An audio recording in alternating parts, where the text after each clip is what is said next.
Alien deadliest dragons search for the human boy all their lives. Then something incredible happens. The twin suns burn orange above the scarred world of Tyracos, a planet once feared for housing the deadliest dragons the galaxy had ever known. Creatures so powerful, entire empires fled at the sound of their roars. But it was not war or hunger that moved them now. It was a search, a centuries-long search, for a boy, a human boy, and no one knew why. Chapter 1. The Name in the Wind. Legends whisper in the dark corners of space told of a time when a high brood of Tyracos, the 13 oldest and deadliest dragons of stars, ceased their endless feuding and vanished together into the void. They searched without rest. Systems were scanned. Worlds were scorched. Galaxies watched in terror. Find the child was the only order ever uttered. None dared ask why. None dared interfere. But to an old farmer named Elric, living in the quiet green of a moon colony called Teleran 6, such legends were as distant as dreams. He had a son, a strange, quiet boy named Kael. Kael was not like the other children. He never cried as a baby, never feared storms or shadows. And most curiously, animals loved him. Birds nested by his windows. Wild things followed him home.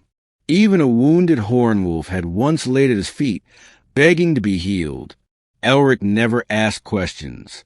The boy was his, adopted or not, found in the crash of an ancient escape pod. Yes, but his, still, and he was loved. Chapter 2. The Awakening. Kael was 16 the day the sky broke. It began with silence. The birds fled. The clouds stilled. A thick pressure clung to the air. Then came the shadow, vast, winged, blotting out both suns. Kael looked up, and something in his chest cracked open. He did not scream. He stepped forward. Elric grabbed him. Get inside. But Kael's eyes glowed. The ship, a creature, not a machine, descended slowly, hissing smoke and silver fire. People ran. Alarms blared. Then it landed. From a massive organic hull, 13 dragons emerged, each larger than a transport ship. Scales dark with age and power, their horns gilded with starlight. These were not beasts. These were kings, ancient, intelligent, alien, and every eye fixed on Kael. The lead dragon, taller than the mountains, lowered his head. His voice thundered through minds and marrow alike. We have found you, Starborn. Chapter 3. The Forgotten Bond. Kael fell to his knees. Memories poured in, not his own, yet somehow his. Golden skies, claws holding him gently. Laughter that rumbled like mountains. Dragons, so many dragons. And love, so much love. He remembered. He had not been lost. He had been hidden, protected. Born a forbidden union between human and dragonkin. His mother a human scholar. His father a young dragon prince who had broken all codes of his people to love her. When war came and his mother died, the dragon scattered him across the stars, cloaked in illusion, guarded by silence. It had been the only way to save him. They thought it would be for a few years. But the war lasted a century. The galaxy forgot. But the dragons did not. They searched, and searched, and searched. And now, he has awakened, rumbled the second eldest.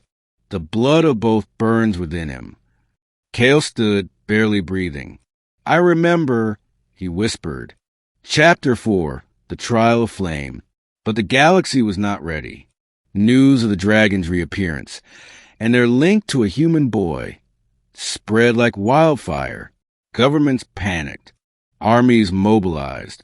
He is the key to their power, they said. If he controls them, he must be captured or destroyed. And so, the dragons did what none expected. They took Kael and fled. Not to hide, but to prepare. He must undergo the trial of flame, the eldest declared. Only then can he bond fully. Only then can he command. Deep in the molten core of Tyrikos, Kael was cast into the trial, an ancient test of spirit and soul. Fire raged, memories attacked. Shadows of doubt twisted his mind. But Kael endured. He remembered Elric's love, his childhood laughter, and the dragon's sacrifice. He stepped from the fire, changed, not fully dragon, not fully human, but something new. Chapter 5.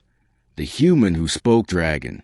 When Kael returned, his voice could call the winds. His eyes shimmered like stars. And when he spoke, the dragons obeyed, not as slaves, but as family. He stood before the United Galactic Council, not with threats, but with peace. I am Kael of both bloods, he said, his voice calm. I do not seek war. I seek understanding. The dragons are not your enemies. We only want to live. Some listened, some didn't. A fleet opened fire. Kael raised his hand, and 13 dragons screamed. Lightning ripped through space. Enemy ships were torn apart, not by rage, but by precise control power. Not one life was lost. Kael had held them back, because he believed there was still hope. Chapter 6. The Incredible Choice. What came next changed everything. Kael did not take the throne of Tyrikos, though the dragons offered. He did not conquer, though he could. Instead, he returned to Teleran 6, to the farm, to Elric. He rebuilt the house, planted new trees, and every week a different dragon would visit. Sometimes bringing gifts, sometimes just to sit by the fire. Children came from across the stars to hear him speak. Some feared him, but most loved him. He was not just the one the dragons searched for. He was the one who reminded them how to feel again. The dragons had spent their lives searching for a boy, but what they found was hope.